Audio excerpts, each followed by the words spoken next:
श्री सतगुरु महाराज की जय। महर्षि मेही की बोध कथाएं। कहानी। 3 विद्वान मित्र। 3 मित्र थे। उनमें से एक थे ज्योतिषी, दूसरे थे संस्कृत भाषा के पंडित और तीसरे थे तर्कशास्त्र के विद्वान। तीनों जीविका की खोज में कहीं जा रहे थे।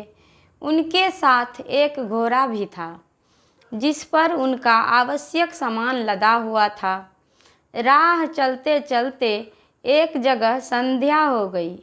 उन्होंने वहीं रात्रि विश्राम करने का विचार किया। घोड़े पर से सामान उतार लिया गया।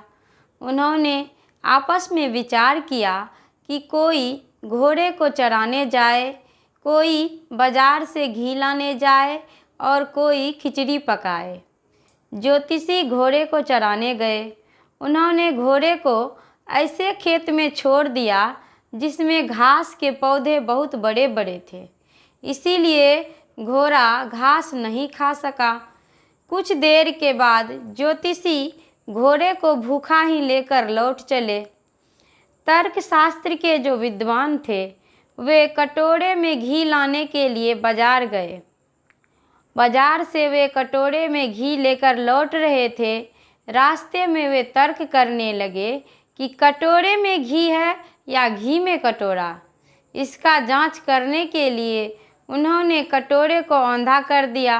फिर क्या था, कटोरे का सारा घी जमीन पर गिरकर मटिया मेट हो गया। वे खाली कटोरा ही लेकर चले।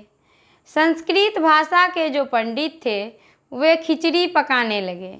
कुछ देर के बाद खिचड़ी से खदबद खदबद की आवाज़ आने लगी। पंडित जी खदबद खदबद के अर्थ पर विचार करने लगे। उन्हें लगा यह खदबद वाक्य गलत है, इसका शुद्ध रूप खदमबद होना चाहिए। बारंबार खदबद खदबद गलत वाक्य सुनते सुनते पंडित जी को गुस्सा हो आया और उन्होंने बगल से 2-4 मुट्ठी धूल लेकर खिचड़ी पर डाल दी। खिचड़ी का खदबदाना बंद हो गया। खदबद खदबद गलत वाक्य न सुनाई पड़ने लगने पर पंडित जी स्वस्थ तो हुए परंतु खिचड़ी खाने योग्य नहीं रही। ज्योतिषी और तर्कशास्त्री पंडित जी के पास आए। तब तीनों ने अपनी अपनी बात सुनाई। वे एक दूसरे के मूर्खतापूर्ण काम पर मन ही मन बड़े झल्लाए।